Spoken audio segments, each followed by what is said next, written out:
information leader. COSATU's Vavi says it's all systems go for tomorrow's labour action and concerns about alien species in Antarctica. Good afternoon.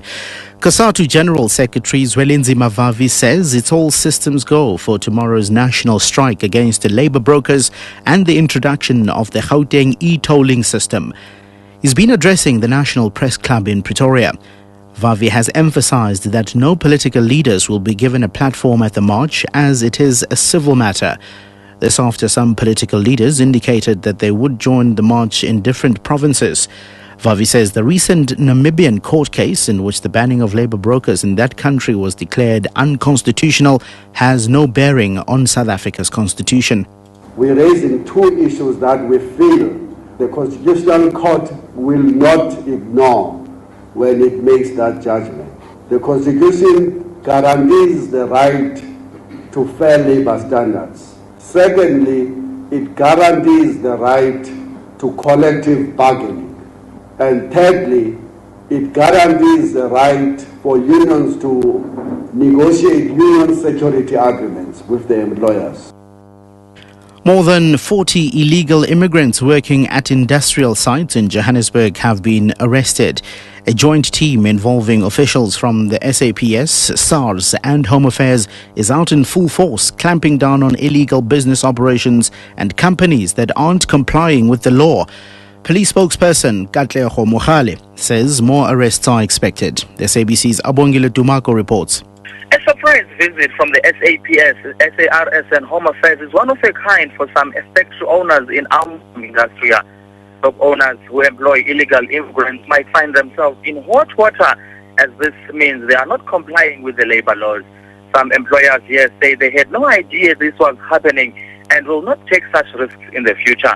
The operation continues through to this afternoon. Abongile Dumago, SABC News, Johannesburg.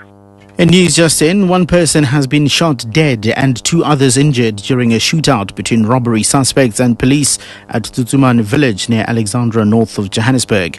It's unclear what exactly happened, but detectives are on the scene. We'll have more on this story in our next news bulletin. South Africa is to embark on a massive campaign to screen and test every employee working in the mining industry for TB. The launch of the campaign will be announced on World TB Day later this month. The campaign will be similar to the HIV counselling and testing campaign, which is aimed at testing 15 million people in just over a year. An estimated 500,000 people work in the mining industry in South Africa. Dr. David Mameja is the Chief Director for TB Control in the Health Department. When you looked squarely at the mines, looking at between 3,000 and 7,000 per 100,000 people being infected with TB.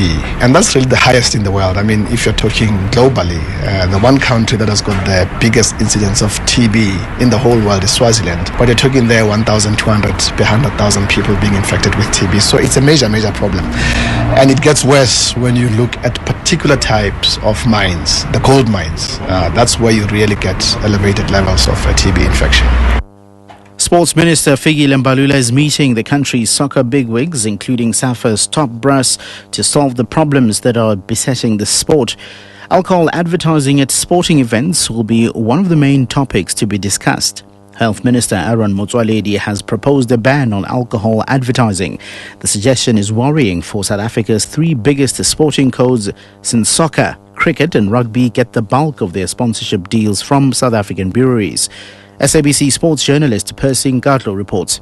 The meeting is intended to map the way forward for the country's national soccer teams. This after the poor recent results of Bafana Bafana, including some of the country's junior teams, with the under-23 failing to qualify for this year's London Olympics. In attendance are the top chiefs of soccer in the country, including the Vice President Benny Jordan, as well as Evan Khoza. SASCO President Gideon Sen is also in attendance. Percy Nkatlo, SABC News, Pretoria. The size of clothing is to be standardized. The South African Bureau of Standards says many consumers had had the experience of purchasing a new garment in their usual size, only to discover later that it did not fit properly. The Bureau's Standards Executive Sadir Bisun says the new standard will ensure that the guidelines contain garment construction specifications. They will cover the process of standardizing measurement prior to the preparation of clothing patterns. Bisun says the standard is simple and will provide an excellent guideline to manufacturers in the industry. The Bureau is also addressing issues such as the economic development of the country. And finally, scientists have warned that people visiting Antarctica are bringing with them thousands of seeds. These are considered as a threat in overwhelming the largely ice-bound continent's ecology.